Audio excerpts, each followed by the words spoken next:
kwambiri. Moni plantaya. Ndipo moni mchinji uko. Komanso moni karonga uko kusangiro. Tikuthokoza Mulungu kuti leronso watipatsa chisomo chakuti tikhoza kukumana meta chitiramu. Ambuye alemekezeke.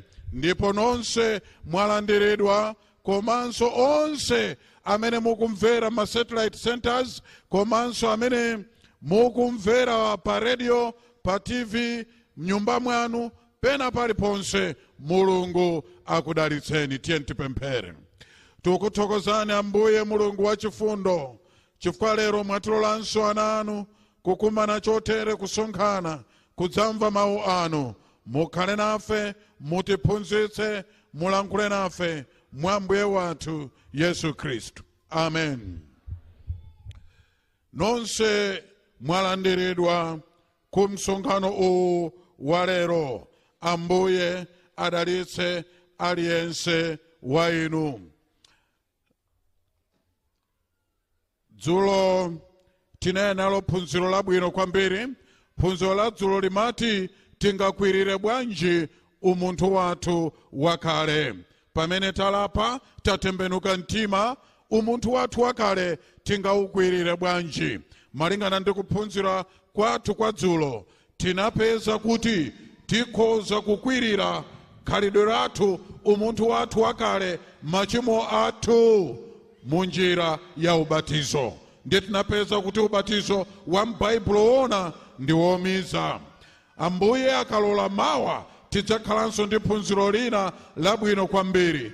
Phunziro la mawa mutu wake udzakhala wakuti chenjezo lopsa la Mulungu ku dziko lapansi. Chenjezo lopsa la Mulungu ku dziko lino lapansi. Phunziro limenelo lili mawa. Koma lero phunziro lathu la lero mutu wake ndi wakuti maufumu anayi adziko lapansi.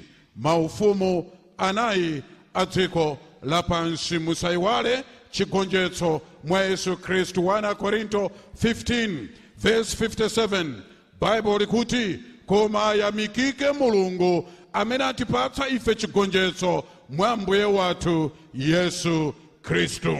Timthokoze chifukwa amatipatsa ife chigonjetso. Zimenezi tikuziphunzira kuchoka m'Baibulo. Popeza lero tikuphunzira za maufumu anayi pa dziko lino lapansi, ndipezerepo mwayi poti chaka chamawa kukhala masankho m'Malawi muno atsogoleri. Ndikuwerengereni kuchokera m'Baibulo ndondomeko ya kusankha atsogoleri. Bible likuti chiyani? Ndingowerenga kuchokera pa Deuteronomy chapter 17 verse 14 mpaka na 20. Deuteronomy 17 verse 14 mpaka na 20 ndiwerenga kuchokera pano. Bible likuti mutakalowa mdziko limene Yehova Mulungu wanu akupatsani ndi kulilandira lanu ndi kukhalamo, ndipo mukanena tidziyikire mfumu monga amitundu onse akutizinga, mumuyiketu mfumu yanu imene Yehova Mulungu wanu adzayisankha. Wina pakati pa abale anu mumuyike mfumu yanu. Simuyenera kudziyikira mlendo wosakhala m'bale wanu, koma asadzichulukitsire akavalo iye, kapena akubwereretsa anthu amuke kwa Igupto kuti achulukitsa akavalo, popeza Yehova anati nanu musamabwereranso njira iyi. Ndipo asadzichulukitsire akazi kuti ungapatuke mtima wake, kapena asadzichulukitsire kwambiri siliva ndi golide. Ndipo kudzali pakukhala iye pa mpando wachifumu wa ufumu wake, adzilemberere chofanana cha chilamulo ichi m'buku, achitenge pa ichi chili pamaso pa ansembe Alevi, ndipo azikhala nacho na awerengemo masiku onse a moyo wake, kuti aphunzire kuopa Yehova Mulungu wake, kusunga mawu onse a chilamulo ichi ndi malemba awa kuwachita, kuti mtima wake usadzikuze pa abale ake, ndi kuti asapatukire lamulolo kulamanja kapena kulamanzere, kuti achuluke masiku ake mu ufumu wake, iye ndi ana ake pakati pa Israeli. Amene ndiye malangizo a m'Baibulo.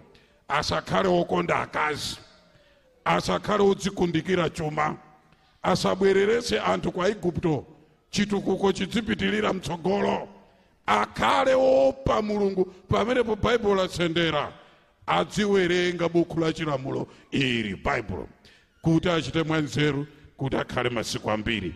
Malangizo apadera kwa inu amalawi wonse ndi amenewo. Chabwino, maufumu anayi pa dziko lino lapansi. Kunali mfumu kale, mfumu Nebukadneza ya dziko la Babulo, lomwe lero ndi Iraki. Kuja kunali Saddam Hussein, ndiye ku Babulo kumene kuja.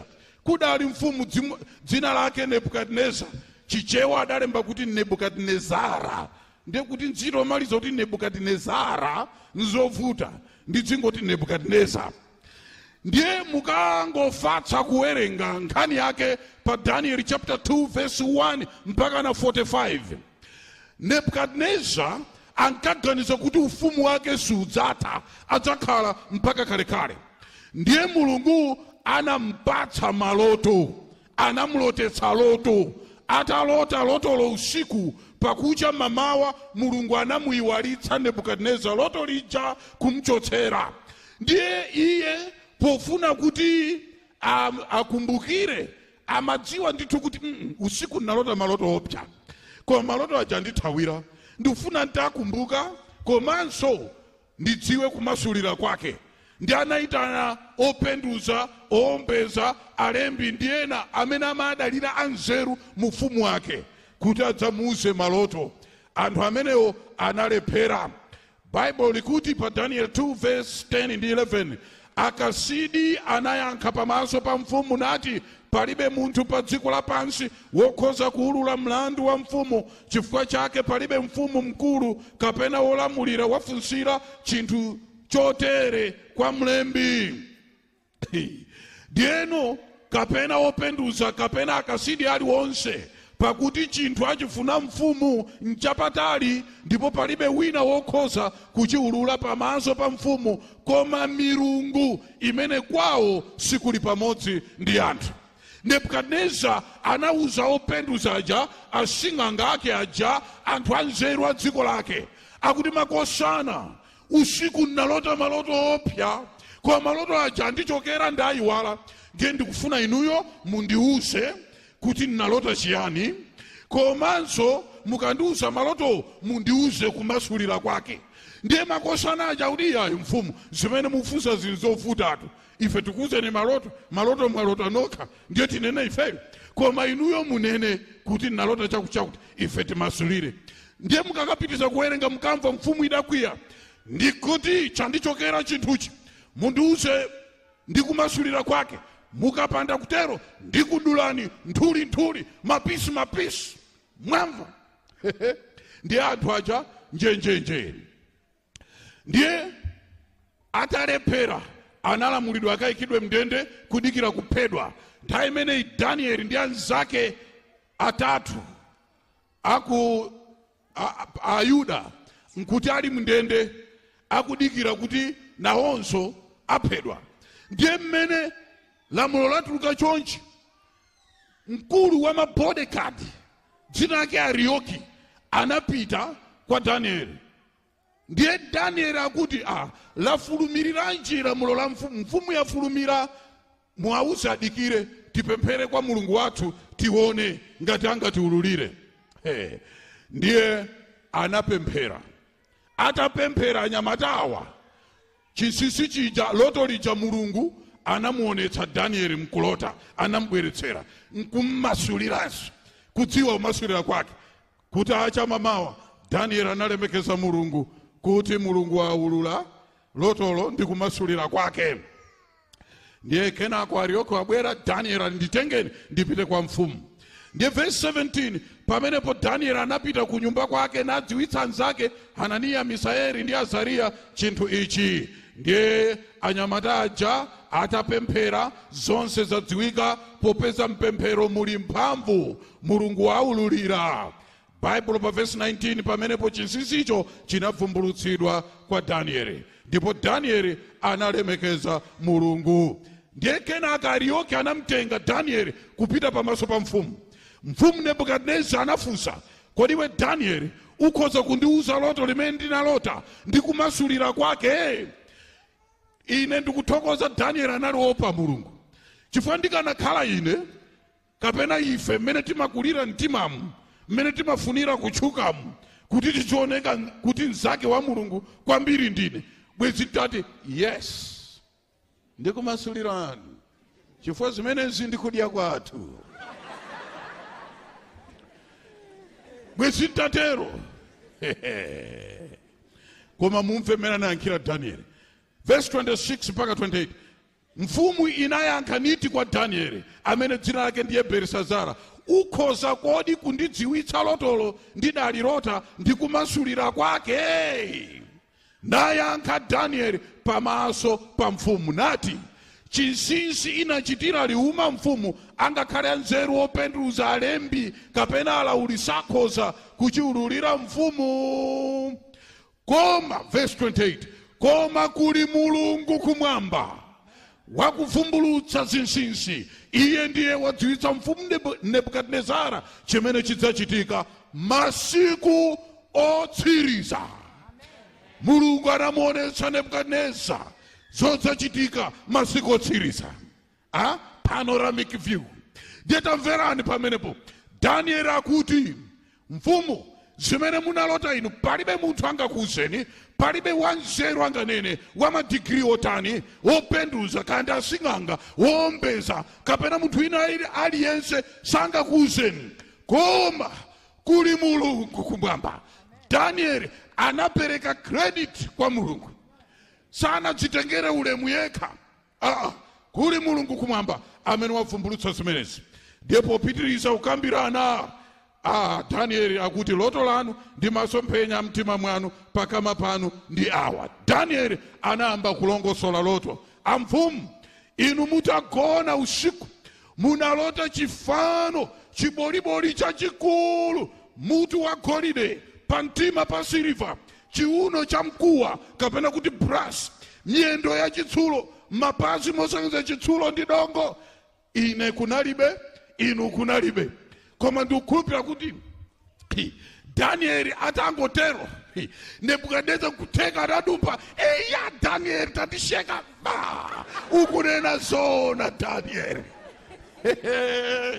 Daniel inde zimene ndalota. Ale fatani mfumu ize.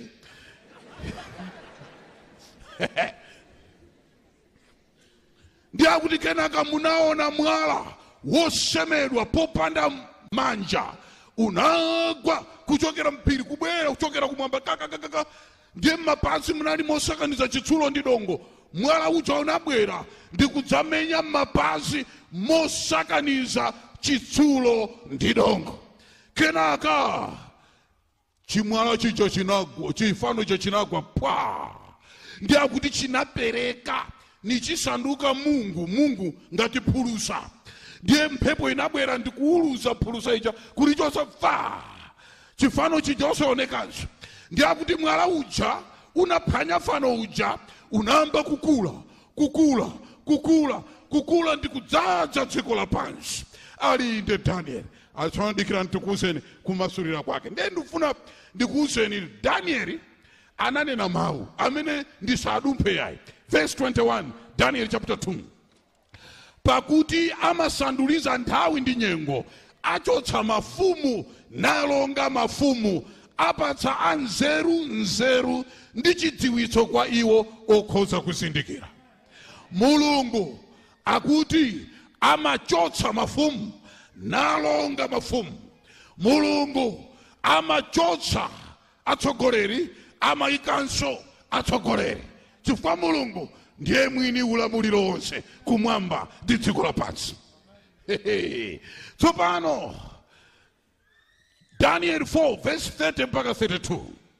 Mfumu inanena, Nebukadneza patapita nthawi tu inkachita makani, ndiye mfumu inkakulabe mtima. Tamvani, mfumu inanena niti, suyu Babulo wamkulu ndinammanga akhale pokhala pa chifumu ndi mphamvu yanga yayikulu, uoneke ulemerero wa chifumu changa. Akali mkamwa mfumu mawu awa, anamgwera mawu ochokera kumwamba ndikuti, mfumu Nebukadnezara anena kwa iwe, ufumu wakuchokera. Nadza kuyinga kukuchotsa kwa anthu, ndipo khala pako udzakhala pamodzi ndi nyama zakuthengo, adzakudyetsa udzu ngati ng'ombe. Nizidzakupitira nthawi zisanu ndi ziwiri mpaka uzadziwa kuti wamwambamwamba alamulira mu ufumu wa anthu, naupereka kwa aliyense iye afuna mwini. Amen. Nebukadnezar anambokulabe mtima kuyang'ana, chifukwa one of the wonders of the world ndikumeneko anamanga chimpanda chachikulu chonenepa, ndiye nkumanena kuti palibe angandigonjetse. Ndiye anamba kunyada kukula mtima, amataka yang'ana ufumu wake Babuloja, akuti suyu Babulo ufumu wanga umene namanga ndekha, kuyamba kudzimva. Ndiye mawu anabwera pompo ochokera kumwamba akuti ufumu wako wataniwe, watha, wachotsedwa. Tsopano zimene zichitike, upita kuthengo, uzikadya ngati ng'ombe, ngati poti nkuthengo uzikadya ngati agwape. Iweyo malo moyenda ni miyendo iwiri ngati munthu, uzikaenda ni miyendo 4 zaka 7. Kuti udziwe kuti Mulungu amalamulira pakati pa maufumu anthu. Pompo basi kwamba kuyenda ni miyendo 4 ulendo kuchire. Anakakhala zaka 7 kuthengo, mvula mathera pathupi koma usadwala malungo. Chifukwa Mulungu wangufuna kumphunzitsa. Kuzatha zaka 7 nzeru anamubwezera kubwerera kumadya udzu ngati ng'ombe. Mulungu amapanga zosatheka kukhala zotheka. Ng'ombe kuti zithe kudya udzu, timaphunzitsiro zili ni mimba 4, koma munthu uyu ni mimba yake imodzi yomweyo anachokocha udzu zaka 7. Chabwera ndiye Daniel anamba kumasulira, ndiye akuti mfumu, chifano chimene mnachiona cha magawo anayi, mutu wa golide, pantima pa siliva, chiuno cha mkuwa, miyendo ya chitsulo, akuti amenewo ndi maufumu. Ndiye akuti inu Nebukadneza ndinu mutuwo wa golide. Inuyo mutu wa golide kuyimira ufumu wanu wa Babulo. Mwina Nebukadneza anadunga ine ndalidikirani, ukadzatha wanu padzabwera wina. Udzathanso padzabwera wina wochepera mphamvu ndinu, ufumu wa pachifuwa wa siliva. Kenako udzatha umenewo udzabwera wachitatu wa miyendo ya chitsulo. Ukadzatha umenewo udzabwera winanso 4 akwana. Kenaka mwala ukubwera kudzamenya mapazi mosanzi chitsulo ndi dongo. Kuseza kuti ufumu wa chitsulo uja udzagawanika pa 10, chifukwa kumiyendo kuli zala 10, uku 5 uku 5. Ndiye kuti ufumu wa chitsulo udzagawanika pa 10. Ndiye tineneretu mofulumira kuti maufumu amenewa anakhala onse adatha. Ufumu wa Babulo ndiye ukuyimiridwa ndi mutu wa golide. Ufumu umenewu unakhala kuyambira mchaka cha 605 BC, ndipo udatha mchaka cha 539 BC. Ndiye unabwera ufumu wa Amedi ndi Aperez, the Medians and the Persians. Medo-Persia, magulu awiri kuphatikizana, the Medians and the Persians. But Persian ndiye Irani, kuphatikizana panga alliance, ndiye anagonjetsa ufumu wa Babylon. ndiye ufumu wa Medi ndi Perez unakhala kuyambira 539 BC kudzatha 331 BC. ndiye unabwera ufumu wa mkuwa wachiuno umeneo ufumu wa Helene kapena kuti Greece unayamba 331 BC ndipo udatha mchaka cha 168 BC. ndiye unabwera ufumu wachitsulo ufumu wa Roma, Roman Empire, unayamba mchaka cha 168 BC ndipo udatha mchaka cha 476 AD. After death, anno domini muchilatini.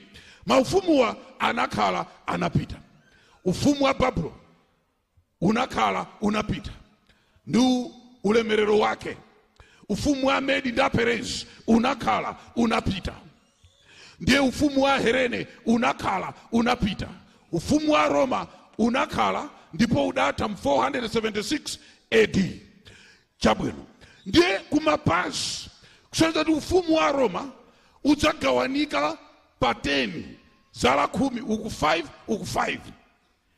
ndiye kuti chiyani muchaka cha 476 AD kunalowa gulu lina la barbarians, munali mafuko 10 tribes of barbarians analowera chakumpoto kwa ufumu wa Roma.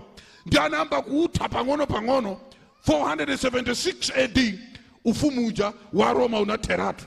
Koma sunamalizikire tifwa kumapaziko kuli chitsulo ndi dongo. Eti ndiye kuti kamphamvu ka ufumu wa Roma kali bwanjibe kalipobe sikuti katheratu mpaka na lero nchifake mudzapeza kuti ufumu wa Roma mphamvu yake idakalipobe. Zambiri zimene tikuyendera m'maboma mzokopera kuchokera ku ufumu wa Roma, kutolera misonkho a Roma, ufumu wa Roma. Manyota za ku army za brigadier, lieutenant colonel, zonse zikuchokera koko. Kamphamvu kake kadakalipobe. ndiye Daniel 2 verse 35 akutiuza bwinobwino momveka pamenepo chitsulo, dongo, mkuwa, siliva ndi golide zinapereka pamodzi. Pereka mwala uja utabwera kugwetsa zonse ndi kuononga. ndiye mwala uja unaphwanya fano uja ukuyimira Yesu Khristu mpulumutsi, kuti Yesu adzabwera, ndipo akamadzabwera Yesu akudzaphwanya maufumu onse a dziko lapansi. Mwala uja unaphwanya fano uja ukuyimira ufumu wa Yesu Khristu, kubwera kwa Yesu. Mwalawo ndi Yesu adzaphwanya akabwera maufumu onse a dziko lino lapansi, ndipo adzakhazikitsa ufumu wake umene sudzatha. Akamabwera Yesu ndi mphamvu ndi ulemerero, maufumu onse a dziko lapansi akuchoka. Chotero Yesu abwera ndi mphamvu ndi ulemerero, pakutulukira maufumu a dziko lapansi wonse adzagwedezeka pamene Yesu akubwera mwalawo wosemedwa popanda manja, kubwera kudzaphwanya maufumu a dziko lapansi. Udzafika mwala amene ali Yesu kuchokera kumwamba kudzaphwanya maufumu a dziko lapansi, maufumu a wanthu onse. Maufumu adzatha chifukwa kumapaziku ndikogawanikatu maufumu 10 tiyaona. ndiye pakubwera Yesu monga mwala kuchokera mmwamba kubwera akudzamenya maufumu onse balala pa dziko lino lapansi, ndipo mwala uja udzakula ndi kudzaza dziko lonse lapansi, ndipo adzalamula Yesu ku nthawi zonka muyaya. Inu ndi ine tikuyeneka kukonzekera ufumu umenewo. Chotero ufumu wa Babylon unakhala udapita. Ufumu wa Medi ndi Perez unakhala unapita. Ufumu wa Helene, Greece, unakhala unapita. Ufumu wa Roma unakhala unapita. Lero tili kumapazi kosakaniza chitsulo ndi dongo. Mapaziwa alipo 10. Andi zala zilipo 10. Tikufotokozerani zikutanthauza chiyani. Ndiye atatha Nebukadneza kulota, kenako Mulungu anampatsa Danieli maloto ake. Daniel 7 verse 1 mpaka 8. Danieli ona masomphenya ake usiku zinyama folo zirombo folo zikutuluka mnyanja. Chirombo choyamba chinali mkango wa mapiko awiri achomba nkhanga kuyimira ufumu wa Babulo omwe uja. Kenaka anaona chirombo chachiwiri.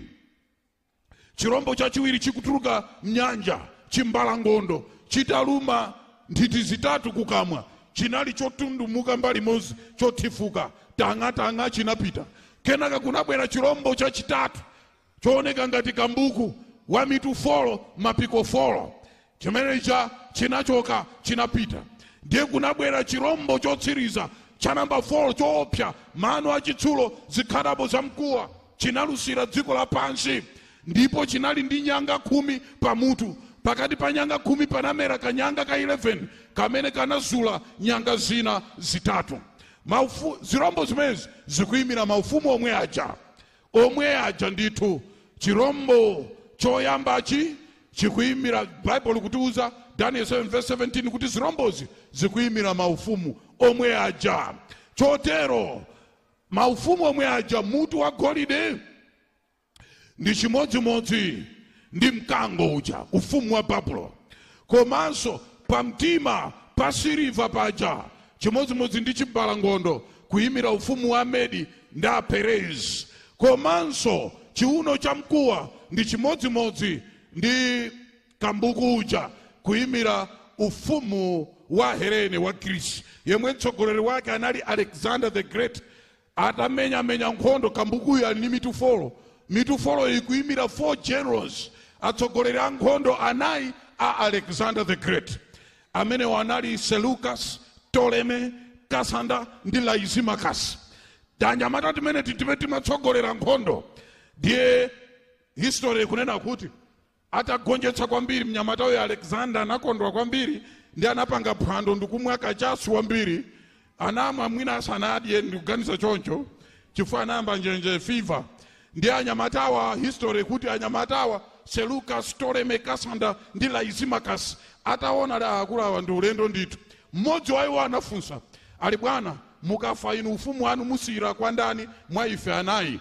Akuti mchizungu, to the strongest. Ndisira kwa wamphamvu kwambiri kuwauza kuti tibula nani wowinayo. Ndi anyamatawa anageza kuti aya samenyane anangougawana ufumuwo akulu aja atafa. Ufumu wa Helene unapita. Ndiye Alexander atamenya nkhondo naye anagonja. Anafika pochita phwando ndikufa. Anyamata ake anaugawana ufumuwo. Seleucus, Ptolemy, Kasanda, Lysimachus adaugawana ufumu. Kasanda anatenga Macedonia ndi Greece kumadzulo. Lysimachus anatenga Thrace ndi mbali za Asia ku Hellespont. Komanso Ptolemy anatenga Egypt, Lydia, Arabia ndi Palestine, pamene Seleucus anatenga Syria ndi mbali zonse zotsala za ufumu wa Alexander the Great. Ndiye chirombo choopsa ija chikuyimira miyendo ya chitsulo ija nchimodzimodzi. Ndiye nyanga 10 nchimodzimodzi ndi zala 10. Ufumu unagawanika pa 10. Ndiye kugawanika kwake ufumu umenewu ndithu unagawanika mwakuti ena mwa maufumu anagawanikawo mabarbarians, matribe 10 aja. Ndiye amadziwika bwino ngati Aleman, ngati imene ili ngati German, Anglo-Saxons, Visigoths, Ostrogoths, Suevi, Vandals, Heruli ndi ena otero. Enawo adakalipobe. Ndikadati ndimalize onse kukuzani ndilibe nthawi yayi. Koma enawo alipo monga Aleman lero ndi German, Anglo-Saxons ndi Great Britain. Iya tisamalize onse ya chabwino. Ndiye tsopano mwala uja unamenya mapansi mosenza chitsulo ndi dongo, kuseza kuti unamenya mkati mwa maufumu ogawanikaja. Ufumu wa Babulo unakhala unapita. Ufumu wa Medi ndi Perez unakhala unapita. Ufumu wa Helene unakhala unapita. Ufumu wa Roma unakhala unapita. Malingana ndi programu ya Mulungu, maufumu folo wonse adakhala adata. Ufumu womaliza wa Roma wa namba 4 unatha mchaka cha 476 AD. ndiye muona kuti mainga ndi program ya mulungu chitereni ufumu umene mpaka pano sipanabwerenso world empire ina, sipanabwerenso ufumu wina wa dziko lonse lapansi. Ndiye ndifuna ndikuwuzeni anthu a mulungu chokoma nachi tsopano. Mwala unabwera kuphwanya m'mapazi muja, kusenzera kuti mwalawo ndi Yesu. Yesu abwera mu nthawi ya maufumu a dziko lapansi, mu nthawi ya Britain, mu nthawi ya France, mu nthawi ya Suez, mu nthawi ya Visigoths, mu nthawi yathu ino ndimene akudzaphwanya nthawi ina iliyonse. Yesu adzatulukira kudzaphwanya maufumu a dziko lapansi. Ndiye asanabwere langizo la Yesu likuti chiyani? Mateyu 21 verse 44. Ndipo iye wakugwa, chimodzimodzinso Luka 20 verse 18. Mateyu 21 verse 44, Luka 20 verse 18. Yesu anati ndipo iye wakugwa pa mwala uwu adzaphwanyika, koma pa iye amene udzamgwera udzampera iye. Mukumumva Yesu akuti amene adzagwa pa mwala uwu adzaphwanyika, koma amene mwala udzamgwera udzampera iye. Mwachimveche watu ndinene bwinobwino, amene adzagwa pa mwala uwu adzaphwanyika. Athanzo chani? Mwala uli apo, iwe nkudzigwetserapo wekha, kudziponyapo wekha, akuti uphwanyika.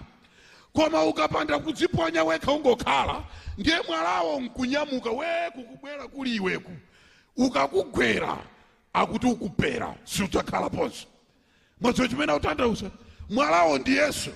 Ndiye akuti amene adzagwa pa mwala uthanzo kuti wekha ukabwera kwa Yesu nkumuuza Yesu, Ambuye ndine munthu wochimwa mundikhululukire, Yesu aphwanya khalidwe la uchimo, akusintha ndikupanga kukhala wolengedwa osopano. Koma ukachedwa kamangokhala osalapa, osafuna kuchita chifuniro cha mulungu, mangopanga makani inene mundireke mmene ndilimu, mpaka na Yesu kudzakupeza choncho. Akamadzabwera mwalawo ndi adzakupera, sudzakhala ponso. Kani yake tu ndimeneyo. Chabwino ndiye Yesu akubwera, abwera ndi mphamvu ndi ulemerero. Daniel 2 verse 43. Ndipo umo mudaonera chitsulo chosanganizika ndi dongo, iwo adzazisokoneza ndi ana anthu wamba. My verse lo limakoma kwambiri. Koma sadzaphatikizana monga umo chitsulo sichisanganizikana ndi dongo. Verse la mphamvu ati monga mmene munaonera chitsulo ndi dongo zosakanizana sizingalimbe pamodzi, akuti chimodzimodzinso adzazisokoneza ndi ana anthu amba kudzisakaniza, koma sadzaphatikizana, chifukwa monga chitsulo ndi dongo sizingagwirizane, momwemonso maufumu aja sadzagwirizana. China chilika ndi chani? Anayesa kuti abweretse mtendere pa dziko lapansi. Ndiye njira ina imene adayesa ndi intermarriages, kukwatirana kosakanikirana. Aku Britain akakwatire ku China, au akakwatira kuti mwina tonse kutsogoloko tidzapezeke kuti ndife amodzi. Akaganga anachekera China, tidzapezeka tonse ndife abale, ndiye sitidzamamenyana, tidzakhala anthu okondana, padzakhala mtendere pa dziko lapansi. Intermarriages inalephera chifukwa Bible likuti monga chitsulo ndi dongo sizingagwirizane, momwemonso maufumu aja sadzagwirizana. Tama ndikuwuzeni, simungathane nalo Bible yayi. Linaneneratu maufumu a dziko lapansi adzakhala odana osagwirizana. Itabwera nkhondo yoyamba ya dziko lapansi, anayika League of Nations kuti mtendere ubwere. Zinakanika mpaka nkhondo yachiwirinso inabwera ya dziko lonse, chifukwa monga chitsulo ndi dongo sizingagwirizane, momwemonso maufumu aja sadzagwirizana. United Nations Organization ikulephera kubweretsa mtendere pa dziko mochititsa manyazi. Nkhondo ponseponse, mavuto ponseponse, fachiyani monga chitsulo ndi dongo sizingagwirizane, momwemonso maufumu aja sadzagwirizana. Zipani zimapanga alliance koma zimadzaphwasukana utsogolo, chifukwa chiyani? Monga chitsulo ndi dongo sizingagwirizane, momwemonso maufumu aja sadzagwirizana. Amayi ndi abambo, kumapazi chimene ndikuwuzeni choti lero tili kumapazi. Maufumu onse adatha, chopsa chakuti tili kumapazi kumene mwala unaphwanya. Tili mu nthawi yophwanyidwa ndi mwala, tili mu nthawi yakuti nthawi ina iliyonse Yesu Khristu atulukira m'mitambo yakumwamba kudzaphwanya. Ndiye taganiza pano tili kumapazi ndiye ukumachita chiwerewere kumapazi konku. Kumauluka kumatamba kumapazi konku. Nkumanena kuti kulibe mulungu kumapazi. Dikira. Alikuja Daniel 2:44. Ndipo masiku amafumu aja mulungu wakumwamba adzayika ufumu woti sudzaonongeka ku nthawi zonse.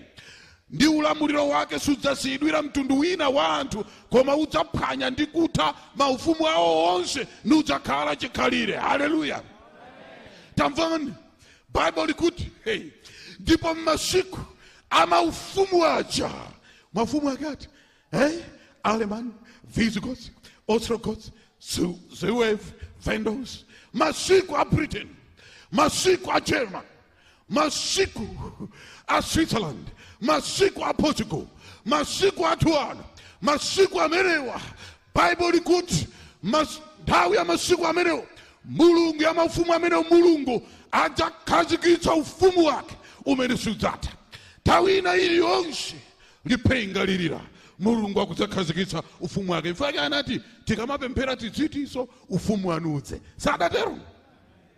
Ndifuna ndikuuzeni ufumu tikuyembekeza ndi wa Yesu Kristu. Verse 49, in case wina akukayika umo mudaonera kuti mwala unasemedwa mphiri popanda manja ndi kuti udapera chitsuro mkuwa dongo siliva ndi golidi. Mulungu wamkulu wadziwitsa mfumu chidzachitika mtsogolomo. Lotoli lona ndi kumasulira kwake kwakhazikika. Mwamba susintha yaye. Lotoli ndilona kumasulira kwake sokwatani kwakhazikika. Palibe kusintha. Ambuye akubwera posachedwa. Yesu Kristu mwalawo atulukira posachedwa. Ndakuwuzani kale Mateyu 6:9 mpaka 10. Yesu akuti tidzinena mpemphero la Ambuye ufumu wanu udze. Chifukwa tikuyembekeza ufumu umenewo. Sitikuyembekeza china. Yesu abwera ndi mphamvu ndi ulemerero kudzaphwanya maufumu onse a dziko lino lapansi. Akubwera pakutulukira mafumu alero abanyada maulamuliro alero abakhala kanthawi, koma Yesu akubwera kudzaphwanya maufumu. Ndi aneneratu akadzaphwanya maufumu sadzasiyiranso munthu kulamulira dziko lapansi.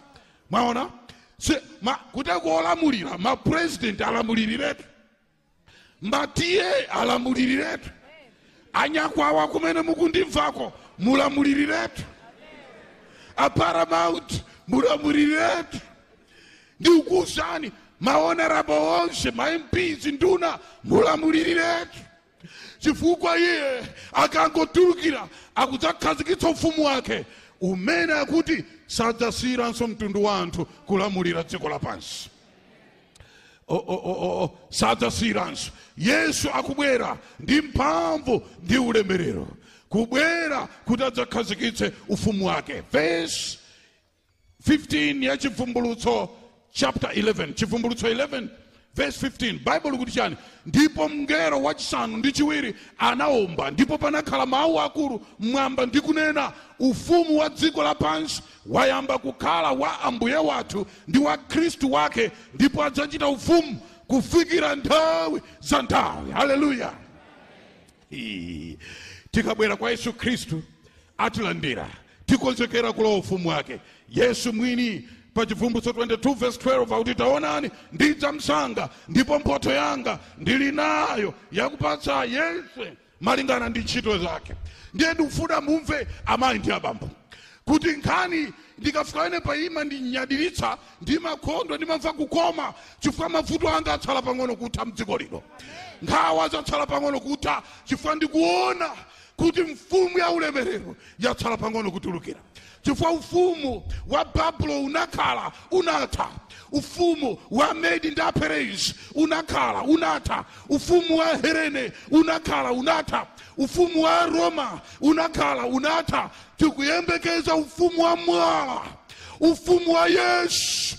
Tsiku lina lipenga litsalira ndiye akudzabwera kudzakhazikitsa ufumu wake, kudzatitenga kupita kumwamba. Chivumbulutso 11 uchatiuza kuti tikakafika kumwamba kukanenedwa mawu, ufumu tsopano wayamba kukhala wa Mulungu wathu ndi wa Khristu wake. ndipo adzachita ufumu ku nthawi za nthawi. Ndikuti chiyani? Nthawi imene Yesu adzavekedwa ufumu kulamulira the whole universe, kumwamba ndi dziko lapansi lomwe. Nkomwe ananena kale ulamuliro wapatsidwa kwa ine kumwamba ndi dziko lapansi, mphamvu zonse zapatsidwa. Chotero adzavekedwa ufumu kulamulira kumwamba ndi dziko lapansi ku nthawi za nthawi mpaka na kalekale, mufumu umene silidzakalamba. Chotero amayi ndi abambo, ndikumva kukoma kuti nthawiyo yayandikira, chifukwa ndili ndi ludzu ndi njala, ndikufuna ndikakhaleko pamene lipenga lidzalira loyitana okondedwa ake ku mphepo zonse zinayi. Ndikufuna ndikakhaleko pamene manda anthu omboledwa adzatseguka ndipo tidzatulukamo osafunda. Ndikufuna ndikakhaleko pamene anthu onse omboledwa adzakhala kulowa mu mzinda woyerawo pa chipata.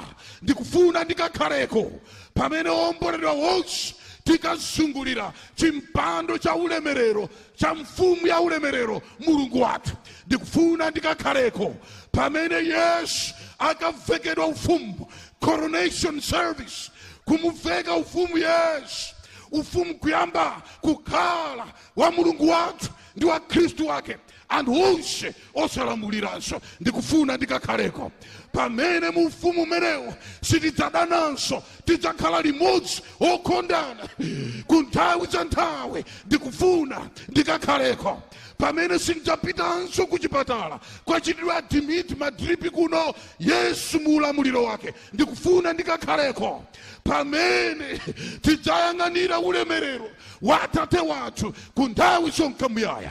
Ndikufuna ndikakhaleko pamene Yesu adzakonza phwando la mwana wankhosa, iye pamodzi ndi omboledwa wonse tidzadya limodzi.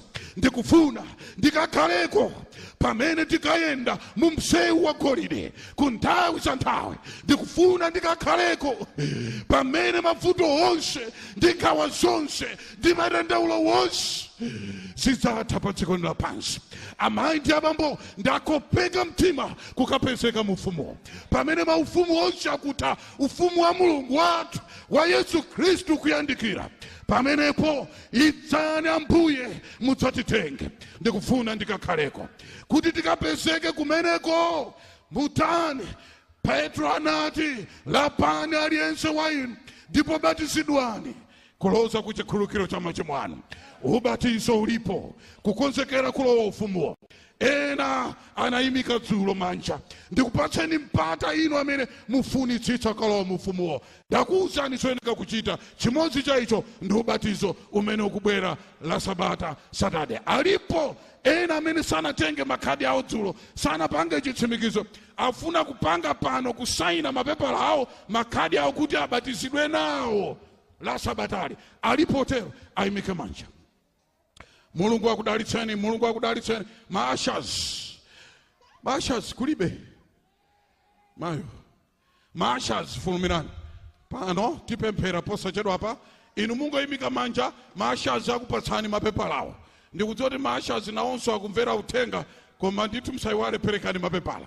Inu amene mumvetsera pa TV mba satellite centers, nanunso kumene kuyimikani manja anu, akupatseni mapepala, akulembeni mayina. Ubatizo wanu ukubwera la Sabata. Tiyeni tipemphere. Tikuthokozani Yesu Khristu mpulumutsi wathu, mulemekezeke ku nthawi za nthawi. Mudalitse anthu anu amene apanga chisankho lero kufuna kubatizidwa ndi kutsata mawu anu, kuti tonse tidzakhaleko pamene mukudzadzozedwa ufumu. Mukhale nafe ndi kutisunga bwino. Zikomo chifukwa tsopano maufumu onse anayi anatha, mwatsala inu kuti mukhazikitse ufumu wanu. Tikufunitsitsa kudzalowa mu ufumu wanu. Mudalitse onse amene amvera pa TV, ma satellite centers amene apanga zisankho, muadalitse. Mutisunge tonse, mutibweretsenso mawa mu dzina la Yesu Khristu mpulumutsi wathu. Amen.